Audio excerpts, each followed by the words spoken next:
Hello friends, आज मैं आपके लाई हूँ ज़ख्मी इश्क पार्ट नंबर 1। क्या बदतमीज़ी है ये, रास्ता छोड़ो मेरा। गुस्से से उसका गोरा चेहरा सुर्ख हो गया था। बड़ी बड़ी काली आंखों में जैसे अंगारे दहक उठे थे।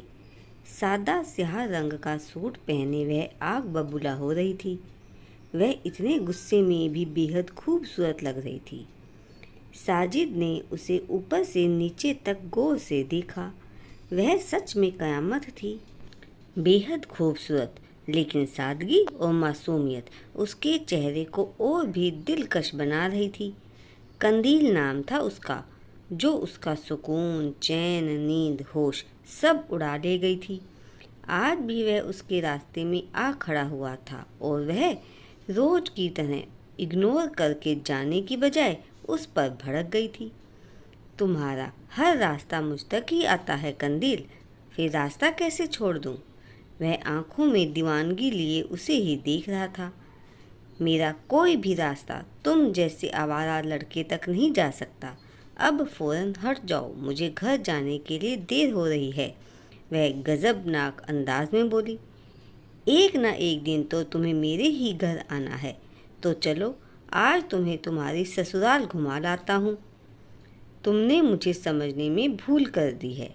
मैं उन लड़कियों में से नहीं हूँ जो अपनी हया और वक़ार को तुम्हारे कदमों में डाल देती हैं।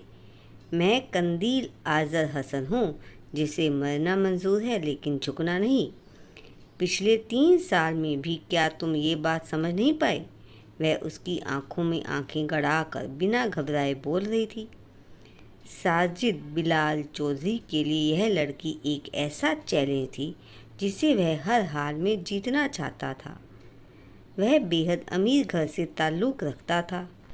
उसके वालिद बिलाल चौधरी का कंस्ट्रक्शन का बेहद कामयाब बिजनेस था और वह उनका इकलौता बेटा था। उसके अलावा भी एक बेटी हुई थी जो बहुत कम उम्र में ही अल्लाह को प्यारी हो गई थी। साजिद माँ बाप की आंखों की ठंडक था। उससे बेपनाह मोहब्बत और उसके नाज उठाने का नतीजा ये हुआ कि वह हद से ज़्यादा जिद्दी हो गया था। बड़े होने के साथ साथ और भी कई आदतें उसे लग गई थी, जैसे शराब और शबाब की। वह देखने में खासा स्मार्ट और हैंडसम था और दौलत की तो कोई कमी थी ही नहीं, और नतीजतन लड़कियां उसकी निगाहें करम के लिए तरसती थी और वह भी उनका फ़ायदा उठाता था। हालांकि उसने कभी ज़बरदस्ती किसी को हासिल नहीं किया था।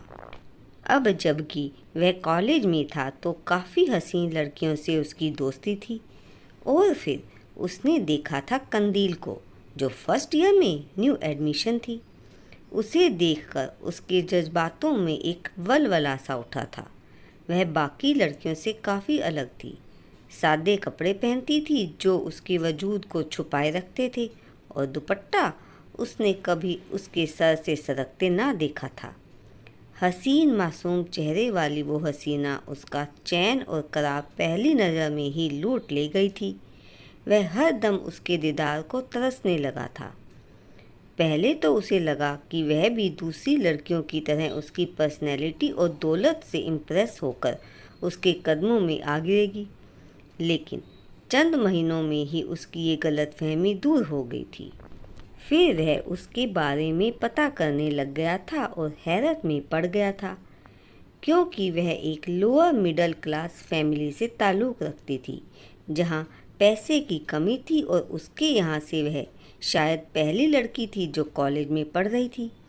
जहाँ से वह आती थी वहाँ का माहौल ऐसा नहीं था कि लड़कियाँ रेगुलर कॉलेज जाने का सोच भी सकें।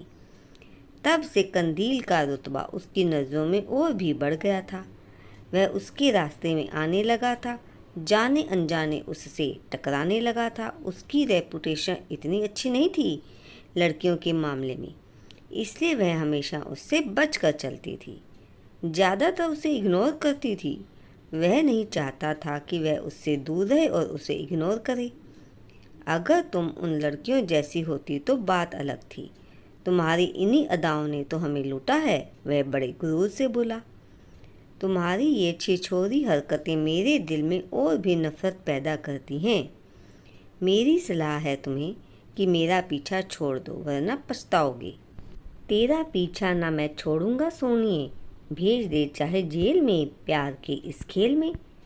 उसके गुनगुनाने पर वह पैर पटकती हुई गुस्से से वहाँ से चली गई थी और वह वहीं खड़ा उसे देख रहा था। घर वापस आने पर भी वह काफ़ी उलझी सी थी। यह लड़का साजिद उसका सर दर्द बनता जा रहा था।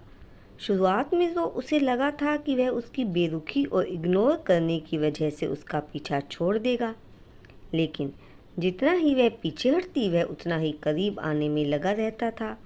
वह समझ चुकी थी कि वह साजिद की जिद बन चुकी है, लेकिन किसी की जिद और हठधर्मी के लिए वह अपना वजूद कुर्बान कर दे, ऐसा कभी नहीं हो सकता था, चाहे वह कितना ही अमीर क्यों ना हो। कंदील, ध्यान किधर है तुम्हारा, सब्जी जल रही है, अम्मी ने कहा तो चौंक कर जल्दी से सब्जी में चम्मच चलाने लगी। छोड़ो इसे, मैं देख लूँगी। बाहर समद भी आ चुका है, तुम्हारे अब्बू के पास बैठा है। तुम चाय और पकोड़े ले जाओ और ध्यान से, फिर खो मत जाना कहीं, उन्होंने उसके हाथ से चम्मच लेते हुए कहा। जी। समद का जिक्र ठंडी फुहार के जैसे उसे सरोबार कर गया था। समद अब्बू के दोस्त का बेटा था जो यहाँ जॉब के सिलसिले में आया हुआ था, और अब्बू ने जिद करके उसे यहीं ठहरने पर मजबूर कर दिया था। पहले तो वह उसे हिचकिचाहट से बोलती थी, लेकिन धीरे धीरे इम्प्रेस होने लगी थी। वह सादा सा इंसान बहुत खास बन गया था उसके लिए, जबकि उसकी तरफ से ऐसा कुछ भी जाहिर नहीं हुआ था। वह उससे कम ही बात करता था, जबकि शाहीन जो कंदील की छोटी बहन थी उससे वह काफ़ी घुल मिल गया था। वह उसे छोटी बहन की तरह ट्रीट करता था। अम्मू अब्बू के साथ साथ वो दोनों भी उस पर बहुत भरोसा करती थी। समद ने उसकी तरफ नज़र उठाकर भी नहीं देखा था। वह अब्बू के साथ बातें कर रहा था। वह वापस किचन की तरफ बढ़ गई। उसे देखकर उसकी निगाहों को आराम मिल गया था। साजिद का ख्याल दिलो दिमाग से गायब हो गया था। अगले दिन रोज की तरह वह तैयार होकर कॉलेज के लिए निकली थी। उससे कुछ देर पहले ही समद भी ऑफिस के लिए निकला था। उसने देखा कि वह सड़क पार बस स्टैंड पर खड़ा था। उसके ख्यालों में गुम वह रेड लाइट पर सड़क पार कर रही थी। अभी वह सड़क पार कर भी न पाई थी कि सिग्नल ग्रीन हो गया और तेजी से आई बाइक ने उसे टक्कर मार दी। उसका दिमाग सुन्न हो गया था। समद ने यह देखा तो तेजी से उसके पास आया और सहारा देकर उसे उठाने लगा तो उसकी चीख निकल गई। चोट काफ़ी आई थी, जगह जगह खरोंची थी और शायद पैर मुड़ने की वजह से दर्द था। बाकी लोग समद को देखकर हट गए थे, यह समझकर कि वह उसके परिवार से था। समद ने अपने मजबूत बाजुओं में उसे उठा लिया था। तकलीफ और शर्म से चेहरा सुर्ख हो उठा था। हसीन तो वह थी ही, लेकिन अपनी मोहब्बत के करीब होने के एहसास ने उसे और भी हुस्न से नवार दिया था। वह उसे रोड के साइड में ले आया और फुटपाथ पर एक और बैठाकर खुद उसके सामने बैठ गया। ध्यान कहाँ था आपका? अगर बाइक की जगह कार होती तो जानती है कितना बड़ा एक्सीडेंट हो सकता था। वह उसके पैर से सैंडल निकालते हुए बोला। ये क्या कर रहे हैं आप? वह पैर पीछे करते हुए बोली। Relax, I know my limits. पैर में दर्द है ना, तो वही देख रहा हूँ कि ज़्यादा चोट तो नहीं आई। उसने उसके मरमरी पैर को हाथ से पकड़ते हुए कहा। मेरा वो मतलब नहीं था, वह झेंप गई थी। ऐसे में कॉलेज मत जाइए, चलिए मैं घर छोड़ देता हूँ, उसने संजीदगी से कहा। आपको देर हो जाएगी, मैं चली जाऊँगी, उसने पलकें झुकाए हुए कहा। आप प्लीज़ चुप रहिए, हिला जा नहीं रहा है और खुद चली जाएंगी। अब कुछ नहीं बोलेंगी आप। वह वापस से उसे गोद में उठाने लगा। नहीं समद, मैं सहारा लेकर चलूँगी, गली में ऐसे किसी ने देखा तो, वह झिझकते हुए बोली। समद ने कुछ नहीं कहा और उसे सहारा देकर खड़ा किया। तो दोस्तों, साजिद अब क्या करेगा और क्या कंदील अपने प्यार का इजहार समद से कर पाएगी? जानने के लिए अगला भाग जरूर देखिएगा। धन्यवाद।